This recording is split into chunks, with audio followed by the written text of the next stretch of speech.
प्रेम से बोलिए शंकर भगवान की जय, गौरा माता की जय, कार्तिक गणेश की जय, मैया भवानी की जय। तो देखिए गुरुबहना, आप लोग के बीच बहुत सुंदर शिव चर्चा की कथा सुनावत तनी। हमरी कथा की आप सब शुरू से लास्ट तक सुनो आ सुन के कमेंट बॉक्स में बताई कि हमार कथा सुन के आप सबके गुरुबहना कैसन लगल बाटे, और कमेंट बॉक्स में आप सब हर हर महादेव लिखम। देखिए गुरुबहना, एक गांव रहल, वो गांव में एक गुरुबहना रहली। गांव में गुरुबहना रहली। गुरुबहना के एगो बेटा रहने। गुरुबहना के एगो बेटा रहने आ गुरुबहना के पति देव मर गए रहने, पति देव नाय रहने। वो बेचारी अपन जब भी फुर्सत पावे तब भी भगवान महादेव जी के चर्चा में उजा, महादेव जी के जहाँ भी चर्चा होखे, मौका मिले उनके तो अपन चर्चा में जा। केहू के घरे जात रही, अपन चौका बर्तन के काम करत रही, केहू के खेते में रोपनी करत रही, सोहनी करत रही, जवन समय रहल वैसन करत रही। 2 रुपया बेचारी वही से कमात रहली आ वही से कमा के अपने बेटा के पढ़ावत लिखावत रही। बेटा की ना महसूस होके देली गुरुबहना कि तोहरे बाप नाई बाने। बाप के महतारी के फर्ज दोनों निभली। बेटा धीरे धीरे देखी गुरुबहना सियान भइल बाने। जब सियान हो गई ने बेटा, तो गुरुबहना सोचली कि अब ते हमार बेटा सियान हो गइल बाने आ शादी इनकर कह देतानी आ उनकर मेहरारू आ जाई हैं तो घर में की अपन काम धाम करी हैं आ हम कहीं जाए अपन कहीं से 2 रुपया मेहनत मजदूरी को के लिए आई तो घर में दे मा जवन बेटा के कमाई रही बचल रही आ महादेव जी के चर्चा भी करे कि हमके मौका मिल जाई। अरे जब समय मिली तो अपन काम पे जाई, मैं ना समय मिली तो ना काम पे जाई। बेचारी गुरुबहना ये सोचली अपने बेटा से का कहतली कि ये बेटा अब तू सियान हो गइल बाट आ तोहार शादी कर देतनी आ जब शादी कर देव घर में हमार पतोही आ जाइए तो कुछ हमके सुख मिली। हम जाइब कहीं और 2 रुपया के मेहनत और करब तो 2 रुपया के जगह 4 रुपया कमा के लेके आई आ भगवान के बढ़िया से अपन भक्ति भी करे। देखी बेटा कहने ये माई अब हम कमा तनी, अब तुहके कहीं गईले के जरूरत नाई बा आ कहीं काम कैले के जरूरत नाई बा। तुहार समय अब हम बानी इतना दिल ले, तू हमके कुछ चीज के हमके कमी नाई कैले बालू। सब कुछ जहाँ हम कुछ भी तो से जब भी मांगी तब भी तू हमके दे देलू। अपने खा चाहे नाई खा लेकिन हमके दे देलू। ए माई अब ना तोहके कहीं जाए बाटे, तोहके अगर भगवान के बस अगर भक्ति करे बा तो तू जा महादेव जी के भक्ति करिया। जहाँ भी चर्चा में तोहके जाए रही तो तू चर्चा में चल जाइया, लेकिन तोहके गावा केहू के ने खेते में जाए बा ने केहू के घरे चौका के काम करे, बर्तन के काम करे नाई जाए के बाटे। देखी बेटा ते अपने महतारी के मना कह देने आ कहने ठीक बा माई, तोहार जैसन विचार बा वैसन तू हमार कह द। देखी अब माई सोचली अब ते बेटा कही दहले बाने, बेटा तैयार हो गइल बाने, अब का करे बा। देखी अब गईली चर्चा में गईली गुरुबहना, सब गुरुबहना से कहली कि आप सब गुरुबहना हमके अच्छा शादी बतौती तो अपने बेटा के हम शादी कर देती। देखी गुरुबहना वही में से कौनो गुरुबहना बतौली शादी। गुरुबहना अपने बेटा के शादी तय कैली आ तय कैली। अब शादी अपने बेटा के कैली। पतोई घरे अली। देखी जब पतोई घरे आ गईली तो जब तक बेटा घरे रहने तब तक अपने सास के कोनो दुख ना देली, लइका के माई के तनको कोनो दुख ना देली। जब एगो लइका हो गई ने बेटा सोचत रहने चला हमार के एगो अगर लइका हो जाइए हमार तो हमरे माई के भी खिलइहे अपन दिन वही में पास करिए। तो यही से बेटा घर छोड़ के कहीं जात ना रहने, अपने कहीं यहाँ ओहर से कमा के ले आके घर के रोजी रोटी चलावत रहने। जब साल भर के बाद उनके बहुत सुंदर के एगो लइका भईने, बुढ़िया के गुरबहिना के पतोही जौन आई लाली तो बहुत सुंदर के उनके कोख से एक संतान पैदा भईने।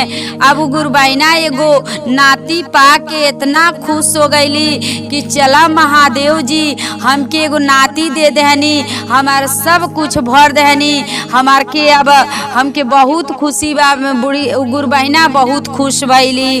देखी अब बेटा कहने माई से माई अब ते एगो हमरे बेटा हो गई ने, मेहरारू वाली तू बालू तीन जानी तो हलोन घरे रहिया। अब हम जातनी परदेश में कमाए। देखी अब जातनी हम परदेश में कमाए।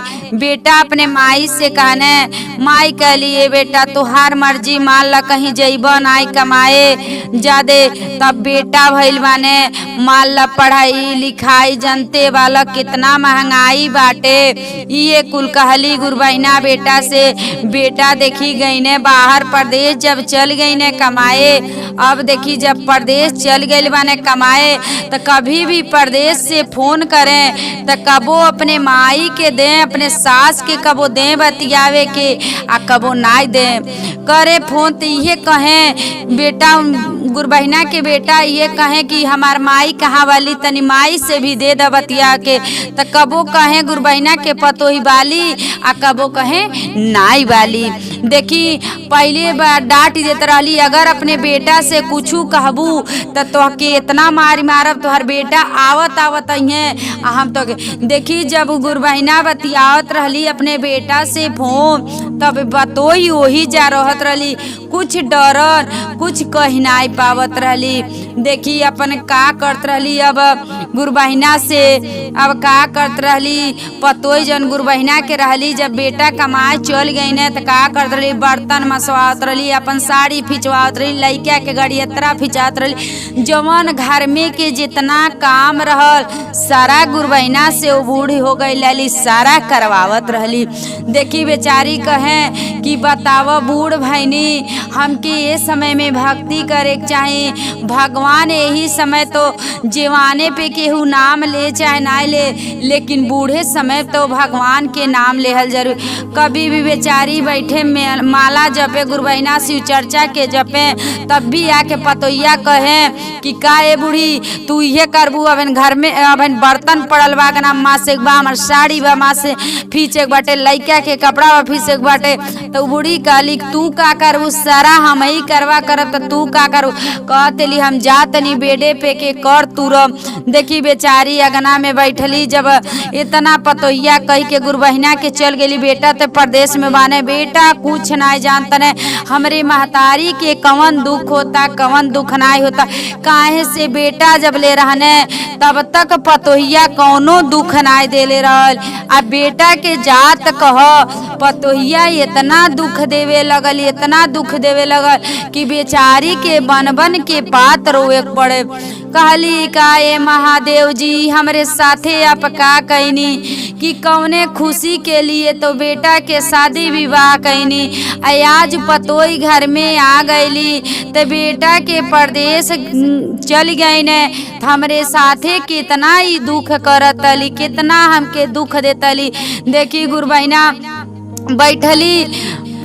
बैठली बर्तन मासे अगना में। जब अगना में बर्तन मासे बैठली तब तक दूगो गुरबहिना लोग जाता लो तो कहता लोग का ये गुरबहिना आज चली हमरे घरे तनी चर्चा होई आ तनी आज चर्चा हो जा। तो कहली का गुरबहिना का कोतली गुरबहिना है बर्तन उर्तन माँ सिले तनी ते आवो तनी। बेचारी कबो गुरबहिना अपने पतोही के कहीं कहीं कौनो बात बतियावत नाय रहली।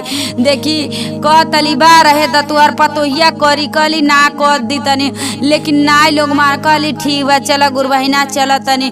चल गईली गुरबहिना के घरे चल गईली चर्चा में। जब चर्चा में चल गईली वहाँ चर्चा देखी अपन शुरुआत होता, वहाँ चर्चा होता टे। इहर उनकर पतोई जब उस बेटे पे से उठत अली ते देखत अली अगना में बर्तन माँ पड़ल बाटे। हमार ने साड़ी फिचर वाले लइका के कपड़ा फिचर, हमार लइका नहाई ते का पहनी। देखी अन्य प्रकार के बात सोचे लली कहत अली कुछ ना ई बुढ़िया गइल बिया तो करिए घरे शिव चर्चा होता, तू नहीं घरे चर्चा में गइल बाटी आ इनकर हम छूटल गोड़ भूसवला इनकर छोड़ाई। ये वाली भगवान के भगवाने इनके भर धरिया खाए दे दिए का, भगवाने इनके ओढ़े दे दिए का, भगवाने इनके पहने दे दिए का। अब देखी गईली आ जाके का कैली अब गुरबहिना के वही चर्चा में जाके आ 4-5 लोग जानी 10 जानी लोग बैठल वही में जाके अपने सासू के लगली मारे। का हो चल गईलू हो अगना में बर्तन धैल माँ से के लइका के कपड़ा रहल। फिर अब देखी तनिको शर्म लाज के तनिको चीज नाई बाटे कि का हम ससुई के उतना समाज में हम का मारो तनी। देखी सास अपने पतोहे के कभी कौनो निंदा नाई बतियौले रहली, लेकिन खुद के यापन गलती देखी महादेव जी सभी कैले बाने। जवन ही कैले वाली करतूत तो जाके लोग के सामने कहले वाली ऐसे कैले महादेव जी करवनी कि लोग अगर बुढ़िया केहू से अगर हमार शिष्या जाके गुरबहिना केहू से कहिए तो सब केहू ये कही कि देखा एगो पतोहे के खपा नहीं पावतली। देखी जब सब केहू देखल तो कहता वही का हो तू इतने के बालू एगो बूढ़ी के सासू के तू मारतली, तू ना चौका करे लायक बालू, तू ना अपन साड़ी फींचे वाला तू ना बर्तन मासे वाली कहती अली कि ई बस घर में बैठ के रही खाए के अब जहाँ नहीं तहाँ चली जातली, घर में हम लइका के सेवा करी कि का करी। सब केहू देखी वही जा उनके वही चर्चा में थुतकारे लगल लोग गुरबहिना के पतोहे के। तब वो मानत इनाय वाली अपने सास के घींच के लिया जातली तो खींच के जब देखी लिया जातली अब वही जा महादेव जी का कैले बानी उनके पेटे में इतनी दर्द देले बानी गुरबहिना के पतोहे में कि वही जो बाप माई चिल्लाए लगली। लेकिन देखी वो बुढ़िया के गुरबहिना के कितना करेजा कितना नीक बाटे। वही जाकर तलिका ये महादेव जी हमरे पतोहे के आप का कैले बानी, हमरे पतोहे के पेट के दर्द ठीक करी, कवन दुख हो गई कवन बीमारी हो गई ठीक करी। अब देखी ऐसे सब जानी गुरबहिना लोग कहे लगल लोग महादेव जी देखी उनकर पेट ठीक कैनी आ तनी तनी उठ के बैठली। कहल लोग गुरबहिना कि बताओ ई ना जानतलू कि भगवान के भक्ति कैले में कितना आनंद मिलेला, कितना तू भगवान के तू अपराधी बचावतलू, तू भगवान के कहतलू अपने बूढ़ी के कहतलू कि भगवान भर धरिया खाए दिए। देखलू तो के भगवान महादेव जी का कहतली अरे चाची अरे दादी अरे या बनाई हम कैसन कहम अब अपने सास के कबो ना कुछ कह। हम नाई जानत रहनी है कि हमार सास आवेली चर्चा में तो भगवान के कहेली हमनों के लिए कहेली हम गलती कर देहनी। देखी वही जा महादेव जी से लगली गोड़े गिरे तो कहली जब गोड़े गिरे लगली तो कहली कि जब गोड़े इतना गिरत तलू तो भगवान के थोड़ा नाम ले लो। तो देखी कैसे कहले वाली भगवान के नाम लेवे के। देखी अब गुरबहिना के पतोई अब वही जका कहतनी कैसे खोजते खोजत शिव गुरु नाही मिले डगरिया हो, नाही मिले डगरिया शिव गुरु नाही मिले डगरिया। खोजते खोजत शिव गुरु नाही मिले डगरिया हो, नाही मिले हम के जो हम के डगरिया। हमरा के दे में शिव गुरु हमरा के दे में शिव गुरु बुद्धिया ज्ञानवाय रे बुद्धिया ज्ञानवाय रे बुद्धिया ज्ञानवा। हम नाही जननीय महादेव हम नाही जननीय महादेव इतना जो बाटे इतना सकतिया रौरे लगावा जो बाटे। हम नाही जननी महादेव हम नाही जननी महादेव बाटे जो सकतिया रौरे में बाटे इतना सकतिया।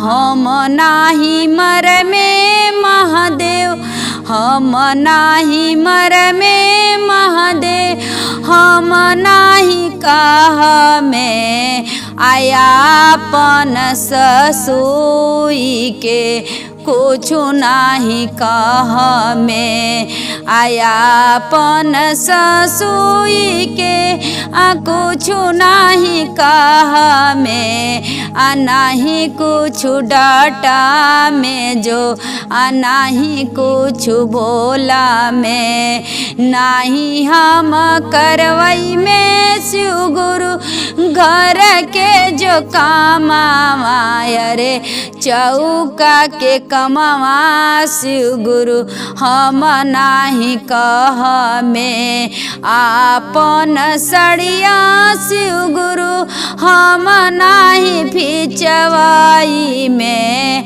नाही जो ही देही आले तेल लगवाई में नाही जो ही देही आले तेल लगवाई में नाही लगवाई में शिव गुरु नाही लगवाई में आयब नाही कर में शिव गुरु आयब नाही कर में शिव गुरु कवन गलतिया कहीं जो ही जाई है जो हमारो चरचावा में सही है जो सासू हमरे कहीं जो चरचावा में नहीं हम लगई में जो कवनो जो रोकवा नहीं जो लगाई में जो कवनो जो रोकवा नहीं हम लगई में जो कवनो जो रोकवा।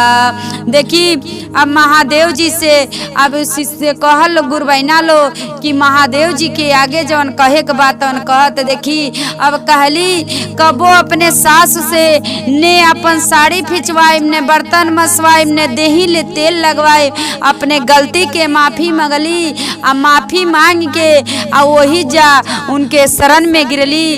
कहली हे महादेव जी आज से हमहू जान गईनी कि आप में कितना शक्ति बाटे। हम ना जननी कि हमार सास करतनी तेक नाव खरतीन करतनी जब यहाँ के बेटा चल गईनी प्रदेश में। हे महादेव जी बहुत दुख देनी बहुत कष्ट देत रानी लेकिन कबो हमार सास केहू से कुछ ना कहनी ले में सब। हे महादेव जी हमार गलती बा हमके माफ करी हे महादेव जी। तो देखी गुरबहिना उनकर सास जन गुरबहिना रहली तो बहुत सच्चा दिल से हृदय से भगवान के महादेव जी के पूजा करत रहली बहुत दुख कटले रहली। तो महादेव जी के जब साथे कहीं गलती नहीं कैली तो उनके साथे देखी कुछ दिन ठोकर मिलल। महादेव जी उनके पतोहे के बुद्धि देहनी दिमाग देनी कुछ भी भाई लेकिन अपने पतोहे के कहीं निंदा नहीं गौले रहली। तो देखी इहे बाटे शिव चर्चा में सास पतोही के इस शिव चर्चा के कहानी रहला। तो आप सब गुरबैना हमरे कहानी के शुरू से लास्ट तक सुनब आई अच्छा लगी तो कमेंट बॉक्स में आप सब हर हर महादेव लिखम गुरबैना।